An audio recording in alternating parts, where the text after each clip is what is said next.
How many players actually win at online poker? In today's video, we're going to graph population win rates from micro-stakes to mid-stakes and see what percentage of players are actually beating the games at each stake.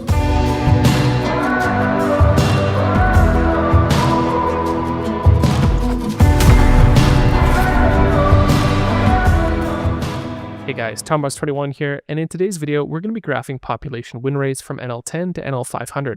We'll be answering some pretty interesting questions like how many players actually win at poker, and does poker actually get easier as you move up?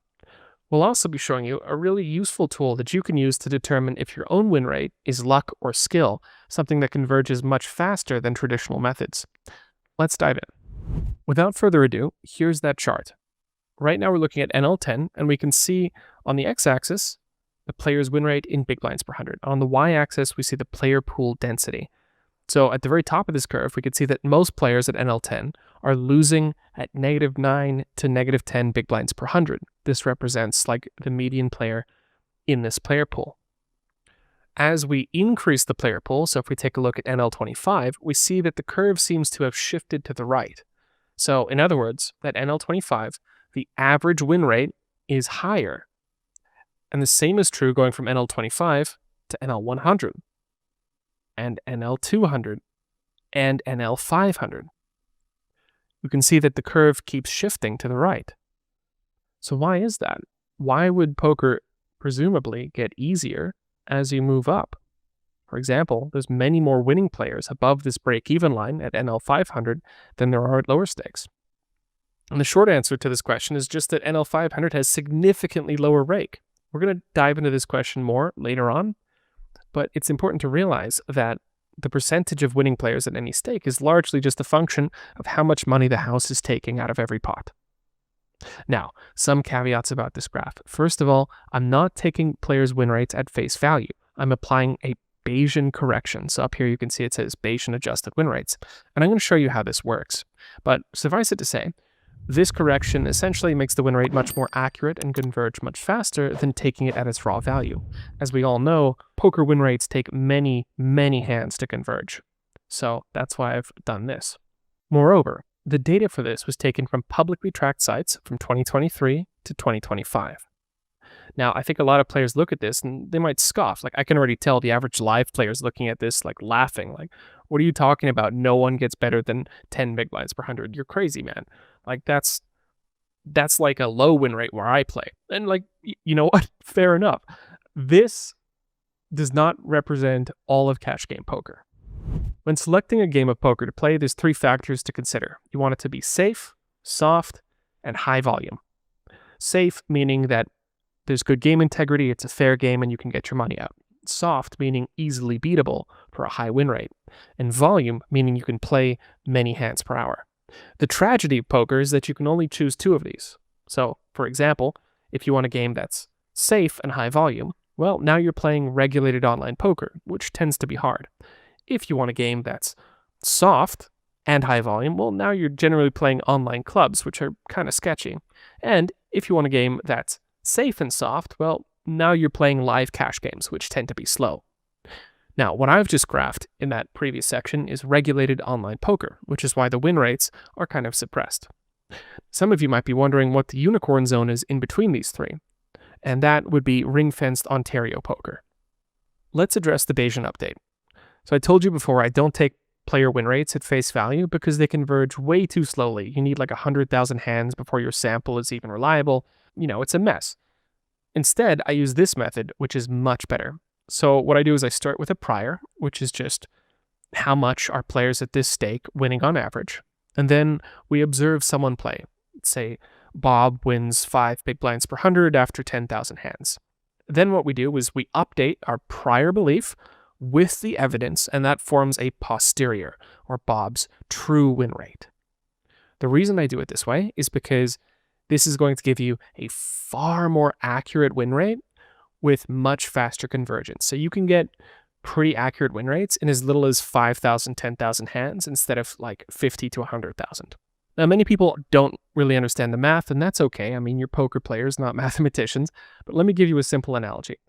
Imagine the prior belief, the population win rates is like a spring anchored to some point, and the observed evidence, how much Bob has won or lost over so many hands, that's like a force on that spring. So that's going to pull the spring in some direction. Our posterior is just where that spring ends up after we pull on it. And so if Bob hasn't played very many hands, well, we're not really pulling very hard on that spring. But if Bob has a big win rate and he's won, he's played many, many hands, well, now we're pulling pretty hard on that spring and we start to believe the evidence more and more. And so in this way, we get much more accurate ideas of players' true win rate in a much shorter sample. At the end of this video, I'll show you how you can use this Bayesian update in order to assess your own win rate. But for now, I want to return to the question of what percentage of players are actually winning at poker. Here you can see a table that shows the stake, winners, and rake. And as we move up stakes, the percentage of winners increases. What's interesting is it seems to scale directly with the amount of rake being paid. So at NL10, only 7.5% of players are winning, but keep in mind that on average, the house is taking 9.1 big blinds from each of those players' win rates. And that makes it pretty hard to win. Whereas at NL500, the rake is only, I measured it to be only negative 3.8 in this sample. Now, this may seem surprising to some people, like why is this so low? Keep in mind, guys, that this Bayesian adjustment is pessimistic by design. It basically says, if you don't have a big enough sample size, I don't believe you.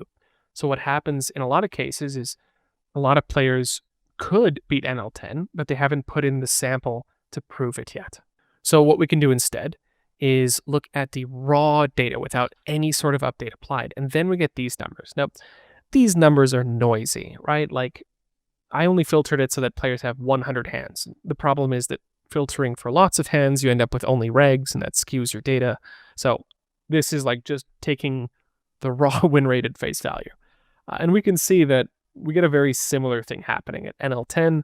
There's 25.8% of players, and then at NL500, we legitimately get more winners, 30.4%.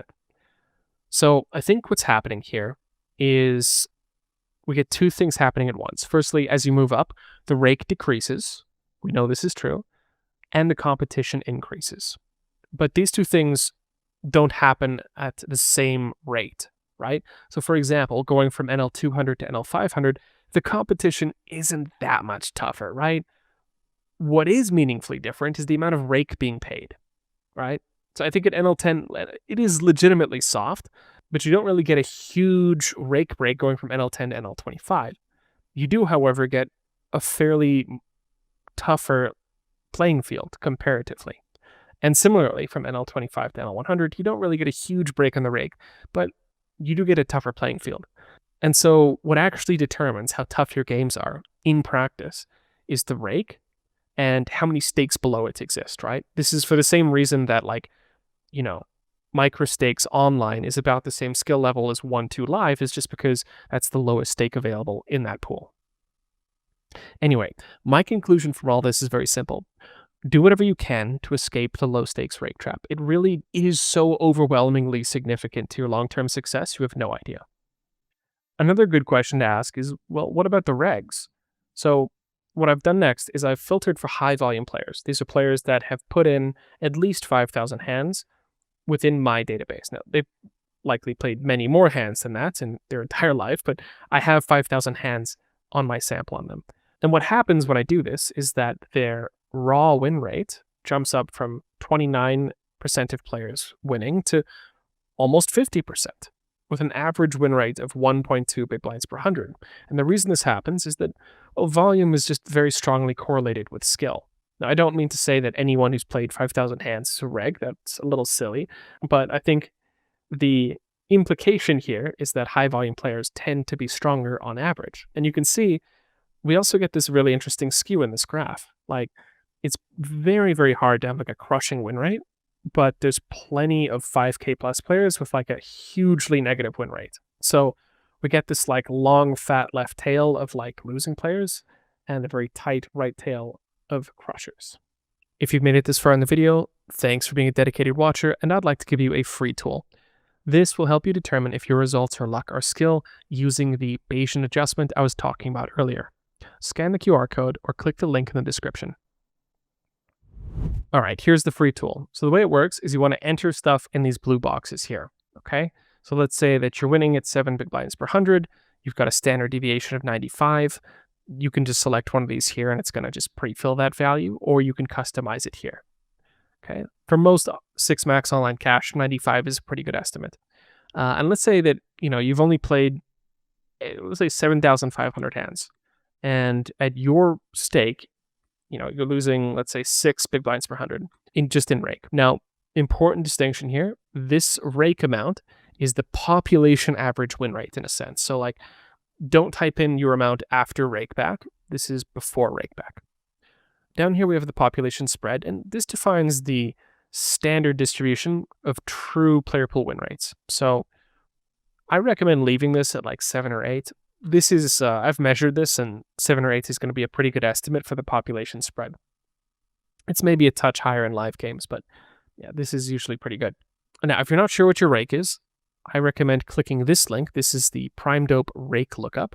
And if you scroll down to the bottom here, you can see the Rake in big blinds per 100 at different stakes on different sites. And this is going to act as a pretty good estimate. So just as an example, let's say you play, I don't know, Unibet, and you play 50 NL, you would type in 8.69 big blinds per 100. Your Rake would be negative 8.69 big blinds per 100. After you've done that, you're going to see, first of all, this thing here. So after only 7,500 hands, your Bayesian win rate is negative 3.2, give or take a little bit, and you're better than 75% of players. Okay, so we can still get like a pretty accurate estimation of where your win rate is, even after a really small sample. Now let's say that you keep going on and you get this up to, let's say, 20,000, okay? What happens is we're now more confident that you're a winning player. You're better than 87% of players, and your Bayesian win rate is, now it's positive. And you can see what happens is we've got 2 curves. So here on the left-hand side, this is the population PDF, or probability distribution function. So this is like every player at your pool. We assume it's just normally distributed. And then over here, this is you. This is our posterior belief of your win rate after your observed data, right? And so as we increase this, let's say 50,000 hands, we're going to become more and more confident that you are indeed a winning player if you can maintain this win rate, right? And so that's how you use this thing here. There's also some interesting stuff calculated on the back end, but I'm not really going to get into it. You can play around with it if you want.